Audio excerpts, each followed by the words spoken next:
receive something nga potentially kaya ta himuon, but then kung may nakabalo abi, for example ginsugid ta sa iban tapos nabalaan nila nga amo na aton gusto nga gina-aim, sila either nga maintindihan na nila kag suportahan ka, or sila ang magiging rason para butungon ka padalom. Kag amo na dira nagagwa nga dapat maging free kita towards sa mga bagay nga gusto ta. Meaning, miski may nagapugong or may nagabutong sa aton, or kita mismo aton kaugalingon ginalimitahan ta aton self nga mag-aim towards sa greater things, greater good nga para sa iban or sa aton kaugalingon is medyo unrealistic or imposible. But then just keep going, allow yourself to be free from everything, mga judgment, etc. etc.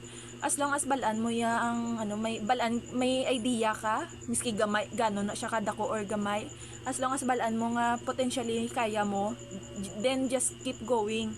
Be free, allow yourself to be free, na hindi ka pagpunggan sa mga muna nga bagay.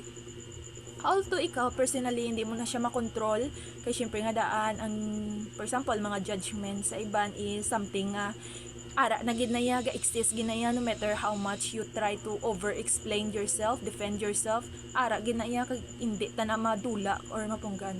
But then we can control how we react. We can control how we react towards sa sina. Either we will respond and defend ourselves, or pabayaan na lang nga hindi pagsapakon, mga muna nga klase nga options nga kita lang mismo makakaobra.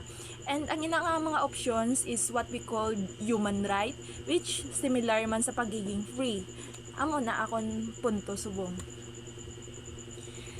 Kag I'm happy nga miski sadto medyo nabubudlayan pa ko sa sina nga mag-intindi sang amo na klase nga perspective.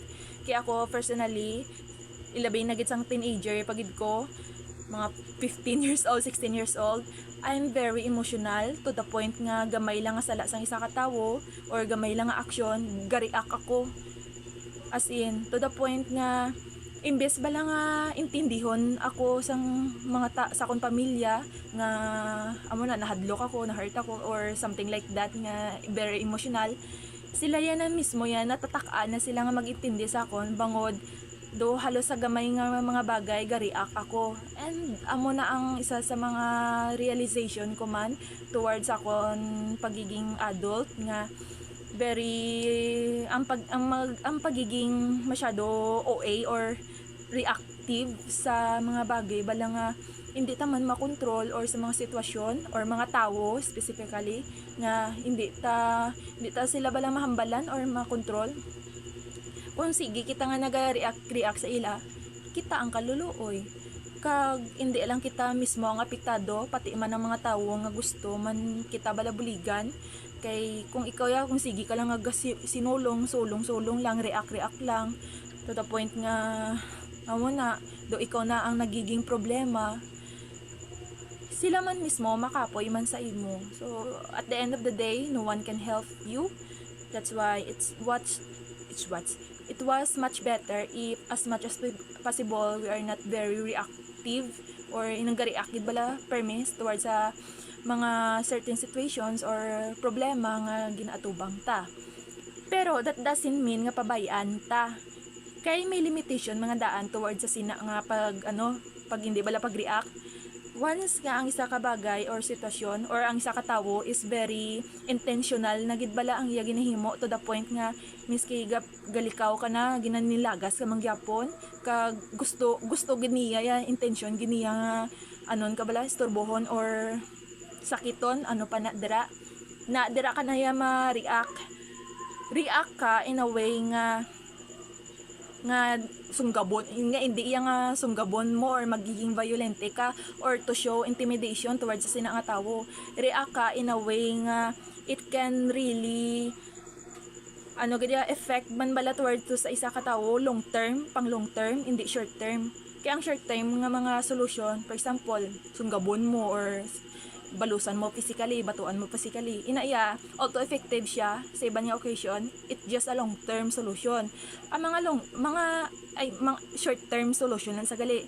Ang mga long term solution niya nga akong ginamin is you will either take it to the legal law, as kung very seryoso na gid ang isa ka bagay, or istoryahon mo mga kabulig sa nakapalibot sa imo, mga tawo bala nga mas adult or inang maasahan mo gid nga potentially makabulig gid sa imo personally, na dira ka amo na klase nga react ang dapat ta himuon.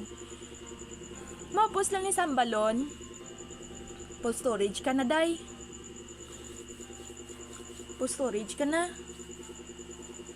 Anyway, mapos lang ni sa hambalon kag do para sa iba do mapos lang bala intindihon kag himuon. Pero once nga ara ka sa amo na klase nga sitwasyon, mabudlay siya. But it doesn't mean nga imposible siya himuon. It's just that we need that time to think carefully towards aton magiging decision sa sina nga sitwasyon, kag as much as possible we should control ourselves. Kay gis nga daan ang mga nagahatag man lang problema sa aton kabuhi is kita. Although ang iban makahatag sa atong problema, pero mostly kita ya mismo ang gahimo.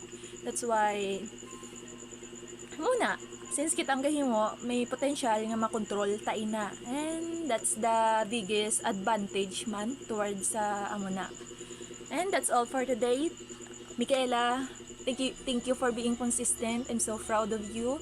You are benefiting towards sa effort nga imo gina-take subong, imo gina-effortan subong. It really benefits you a lot.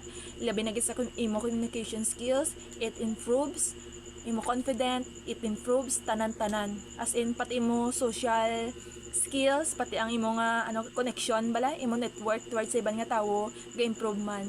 Please continue to do so, although there is a lot of setbacks, problems, etc. nga nagkakatabo sa imo. Please just continue to walk the path towards sa sininga goal. Prioritize this regardless of your feelings or situation.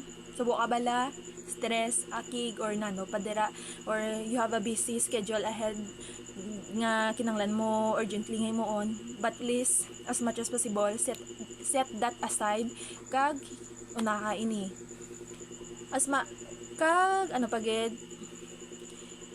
much as possible amata-mata nga kung ano ang imong promesa towards sa iban nga tawo or sa imo kagalingon mismo is tuparon mo. Although you have everything like mga justifiable excuses, valid excuses, etc. But then as much as possible agad yato para ang gina-promisa mo. Kay a promise is a promise, and it is something nga once nga sanay ikaw nga ginatupad ina is it will bring you in a lot of better place kag magakuha ka man kag makatake ka man sa mga opportunity nga most likely mabefall sa imo. Thank you for being consistent. Please continue to do so.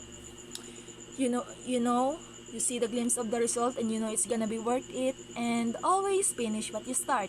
That's all. Thank you.